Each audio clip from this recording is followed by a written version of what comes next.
Ini ang Digicast Negros 10, ang top 10 ng mga balita sa Negros Island Region, ang amo ni kadulong sa inyo. Kagyari natin ng mga top stories sa buong adlaw. Today's January 6, 2025, Lunes.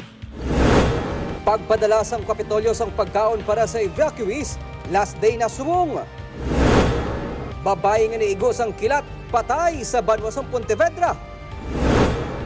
COMELEC Chairman nagmando nga sa piyak sang sitwasyon sa Bulkan Canlaon, pinili ay madayon sa gihapon. Presyo sa produkto petrolyo, maga sa kabwas. Kag sa Good Vibes, 50th Dinagsa Festival sa Cadiz City, nagahilapit na. Initanan sa Digicast Negros 10.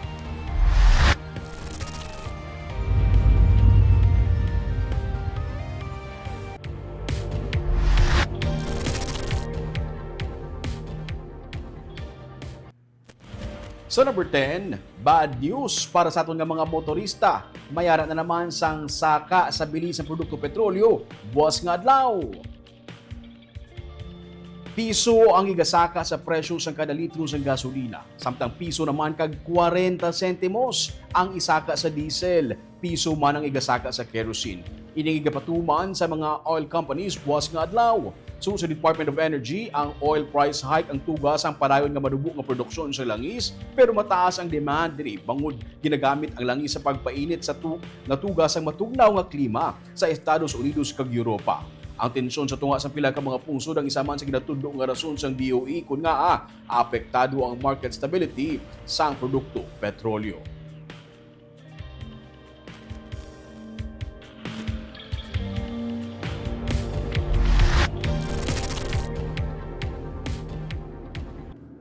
Sa number 9, 37 tanan ka mga earthquakes ang na-record sa Bulkan Canlaon sang kahapon nga adlaw. Base sa advisory sang PHIVOLCS, naglabot sa 37 tanan ang mga pagtayog na-record sa Bulkan Canlaon sang kahapon. Yara sa 3,639 katonelada sang sulfur dioxide ang ginbuga sa bulkan kag 500 meters naman ang kataason sa ginbuga nga steam sang bulkan. Wala makabuga sang abo ang kanlaon sa sulod sang duha ka adlaw. Paray na paghabok sa sulod sang parte sang bulkan. Sunod sa PHIVOLCS, balantayan sa gihapon ang posible pagsaka sa alert level 4 sang bulkan Canlaon kay mataas sa gihapon ang mga numero sa mga parameters sang bulkan.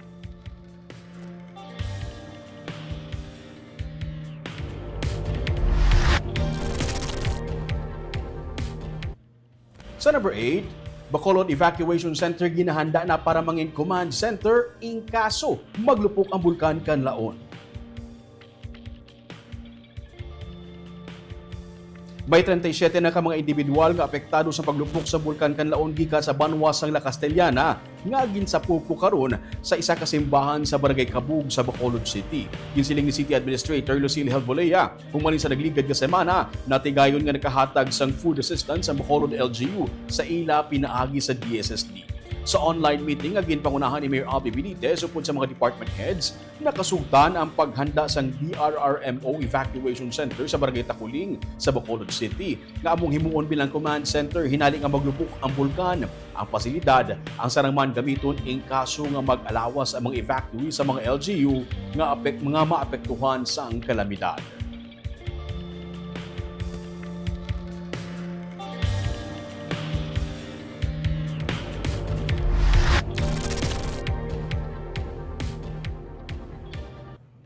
Sa number 7, luyag sa Commission on Elections nga ipasiguro nga madayon ang piniliay sa mismo adlaw sa eleksyon sa mga LGU nga apektado sa aktibidad sa Bulkan Canlaon. Sunod sa kay Regional Director Lionel Marco Castellano sa ilang pagsapol sa kay COMELEC Chairperson George Erwin Garcia, ang marcher order amo nga iplastar ang tanan agud nga mapasiguro nga madayon ang piniliay sa mismo May 12 sa mga lugar nga apektado sa Canlaon volcano activity. Patag ni Castellano, ang anuman nga delay sa piniliay ang mag-aapekto sa canvassing kag resulta sa piniliay para sa senador kag party lists. Sa Enero 11, mag-convene ang Regional Joint Security Control Center o ang Office of the Civil Defense kag ang contingency labi na kung maglupok ang Bulkan Canlaon ang talakayon. Isa sa mga plano sa COMELEC ang mga patigayonon mismo ang piniliay sa mga lugar kung sa diin yadtong mga evacuees. Samtang, wala sa gihapon sa may na-appoint nga Police Regional Office Director para sa NIR. Kag temporaryo nga magapungko diri amo si General Rogelio Simon, ang Executive Officer sang Area Police Command sang Visayas suno sa kay Castellano. Ang gusto ng chairman namin na prepared kami para in case talagang pag pumutok si Canlaon, makapag-eleksyon pa rin kami na hindi kailangang i-postpone ang eleksyon. Kasi ang ano ni chairman, ang ano talaga ni chairman is maapektuhan kasi ma'am yung yung pag-proclaim ng winning candidate sa Senado at saka sa party list, the National Board of Canvassers. Ayaw namin na ma-delay yung yung pagproklama ng National Board of Canvassers.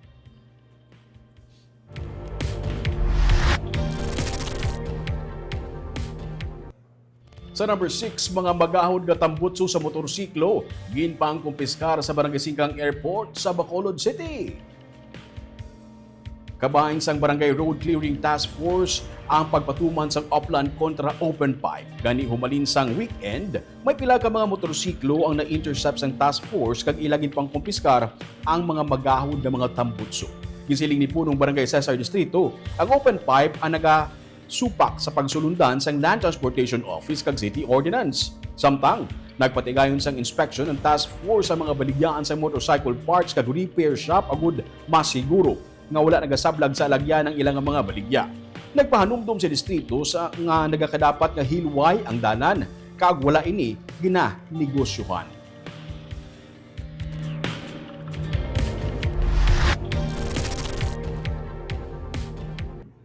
Sa number 5, sa Banwasang Pontevedra, isa ka 57 anyos ka babae, patay matapos maigo sang kilat. Patay ang isa ka mangunguma matapos naigo sang kilat sa Hacienda Casalagan Viejo, Barangay Don Salvador Benedicto, sa Banwasang Pontevedra, Sabado sang hapon. Ginkilala ang napatay sa kay Trinidad Baligwat, residente man sa mga lugar. Sa investigasyon sa Pontevedra PNP, ang hinablos ni Baligwat si Cynthia Canoy ang nag-report sa kapulisan sa natabo nga insidente. Nagatrabaho ang biktima sa kampo sang tubog sang hinalinalangan na igo sang kilat. Inihagaw padala si Baligwat sa iyang mga kaupdanan sa ospital apang deklarar ini nga dead on arrival pag-abot sa ospital.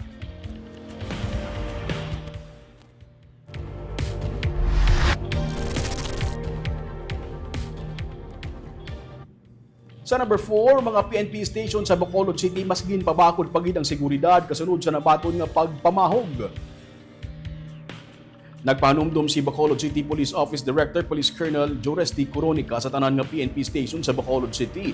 Bakaligad sang na-monitor nga presensya sang armado nga grupo sa area sa Police Station 10. Ginsiling niya nga ginapa-alerto na ang tanan nga mga pulis para mas mabantayan sa anuman nga posible pagpang-atake.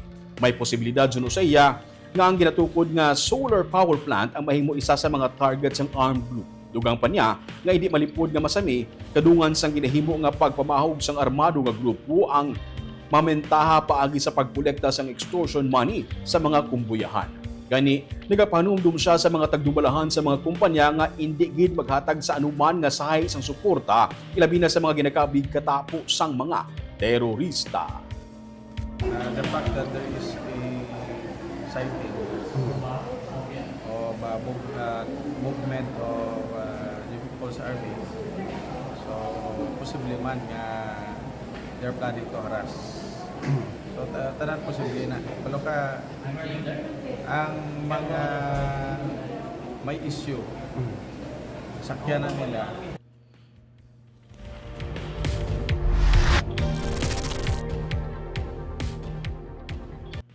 Sa number 3, masobra sa 1,200 ka mga pulungkuan kag lamesa para sa eskwelahan ang hinali na lamang gin-deliver sa Bacolod City National High School. May report si Nico Delfin. Nagatinangkas sa mga school chairs kag tables nga na-deliver sa courier sa Bacolod City National High School. Bisan ang school principal nga si Richard Hilangre, nakakibot sang ginpahibalo siya sang Domingo. Angot sa delivery sang masobra 1,200 ka mga bangko kag lamesa nga wala niya man gin-request. Pero labi niya ginpasalamatan. Bangod nagligad pa nga tuig nga ila ini ginkinahanglan. 2 years ago, damo tas ang reports nga kulang ang mga pulungkuan da ng especially we started sa after sang COVID sang June 2022. Idamo ito kulangan ng mga tables, most probably ang DepEd nakita nila ini nga mga reports. Hindi amo ning ipadala nila. Gikan pa sa warehouse sa Iloilo ang mga bangko kag lamesa. Ang mga school furniture ang himo sa salsalon kag kawayan nga material nga daw kaangay sang tapalan. Plano sang pumunuan sa eskwelahan nga pang-ilisan na lang ang mga naguba kag pila sa ilang mga na-donate nga mga bangko para may magamit sila sa mga school activities. So we heard from the one who delivered nasang 2021 pa ko no. I do not to sa veracity kay mga kuan man nato sila forwarders blaya halin sa Iloilo. Ginsiling ni DepEd Bacolod Division Education Program Supervisor Lila Aro, kabahin ang pagpamakal sang classroom equipment sang school furniture 8-year replacement program. May linibo ka mga school furniture ang gintalana para sa programa, kundi pila ka mga eskwelahan sa Bacolod ang magabaton. Nico Delfin para sa DGCast Negros.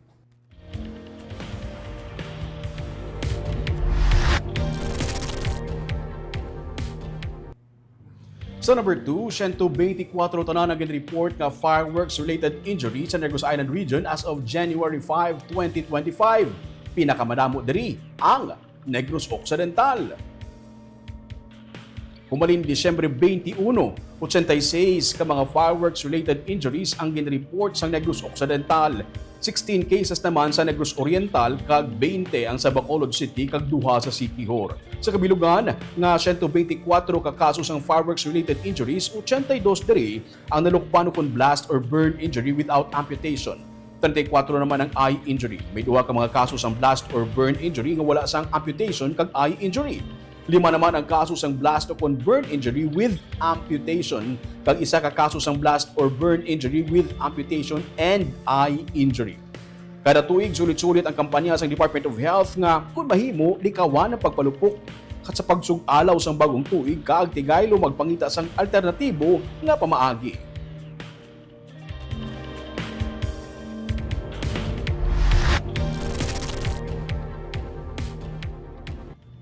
Kag sa numero 1 sa mga balita subong adlaw, pag-supply sa probinsya sa mga pagkaon sa mga evacuees kag sa mga personnel nga nagapreparar sini ang tubtob na lamang subong adlaw. 14 diyas o kun duha na ka semana nga ang probinsya amo ang nagasupply sa pagkaon sa mga 10,000 tanan ka mga evacuees kag mga workers. Sunod sa kay Provincial Administrator Fernando Diaz, inibase sa nakasugtan sa probinsya upod sa 3 ka mga alkalde kasubong man sa Office of the Civil Defense. Karon nga bagong tuig na, i-replenish naman ang budget sang kada LGU. Sunod sa kay Carlota City Mayor Rex Halandoon kag Bago City Mayor Nicolas Yulo, may budget ang LGU sa karon para sa kinahanglanon sa mga evacuees nga apektado sa aktibidad sa Bulkan Kanlaon.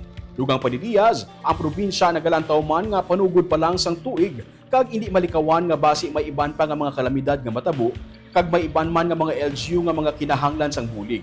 Yaman ginsili nga may iban pa man nga mga sarang nga makuhaan para sa food requirements sang mga apektado.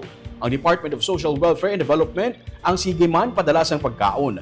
Ginaklaro ni Diaz ang community kitchen nga ginmount sa probinsya ang sarang sa gihapon magamit ugaling lain na magasupply sang pagkaon. Buwas, magasapol si Governor Eugenio Jose Lacson sa alkalde sang La Carlota, La Castellana kag Bago City agud matalakay man ang long-term solution kaangay sang relocation ilabi na sa mga yadtong sakop sang 4-kilometer danger zone. Dugang pa ni Diaz, tio naman nga magpatuman ang mga LGU sang Comprehensive Land Use Plan. Kung may plano ang mga LGU sarang nga makabulig ang probinsya para diri. Ang 50 milyones pesos ka ginhatag sang Malacañang kuluyag sa mga alkalde ang pwede man magamit nga pondo sa pagbakal sa materyales sang mga puluyan sa mga iga-relocate. Okay mo lang birawon pangatag tanan subong, pero what happens if another major calamity happens in Negros Occidental? Why nakita sa kandugon ng pondo, no? Marilay naman ta sa aton savings, no? Pero if we just do it right, no? If we just do it wisely, no? Manage our resources and come up with long-term solutions, these problems will not happen again, no? Ining ma-relocate ta 10,000 katao, 8,000 to 10,000 katao, hindi nang matabo kung ma-resettle to na sila.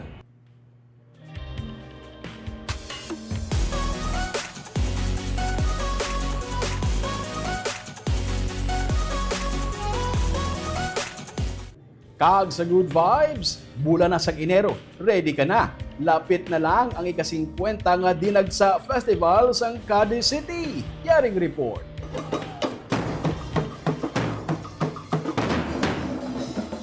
Nagapanawag na ang drum beats.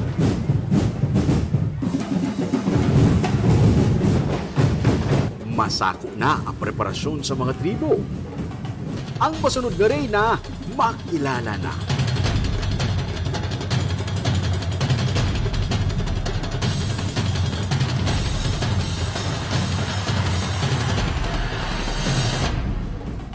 Ihanda na ang guya para sa palitan na isang pinta.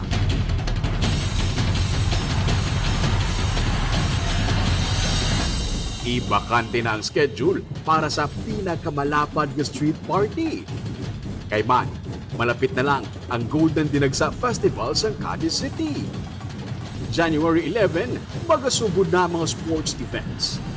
January 20, ang opening ceremony. January 21, ang Palumbakbang Karera di Dinagsa 2025. January 23, ang Dinagsa Queen Coronation Night. January 25, ang Fluvial Parade. Kag sa January 26, ang Dinagsa Festival Street Dance Competition. Lamhita na isa dalan, kag street party. Sini nga tuig, mas ingrande ang selebrasyon. Mas maduagon ang mga dalanon. Mangin parte sang maragtas, mangin kabangin sang grand culmination sang 50th Golden Dinagsa Festival.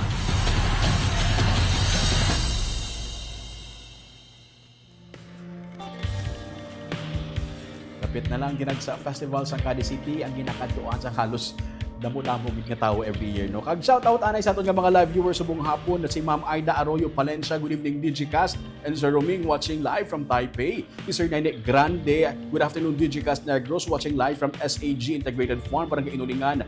Moises Padilla, happy Three Kings man sa imo sir. Si Romel Mahilom Galio, good afternoon Digicast Negros, shoutout kay Tony Hernan sa Barangay Bata. Si Kane Aparicio, good PM Digicast Negros, happy New Year. Choy, concern lang ang dalan pakadto Providence. Damo na gid lubak, delikado sa mga gamotor, kabay pa makita ka LGU. Sige, thank you for raising the concern, Kane. Si Rems Peñado, maayong hapon, Digicast Negros, kag sa tanan-tanan, si Jocelyn Loquero. Salamat sa paghatag sa balita subong nga adlaw, Digicast watching from Hong Kong. Si Mirna Garrido Clavel, good PM watching from Payao.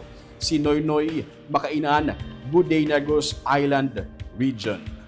Kakapitong top 10 ng mga balita sa Negros Island Region subong adlaw, tubtub sa buwas. Ako si Romeo Subaldo, mayong hapon.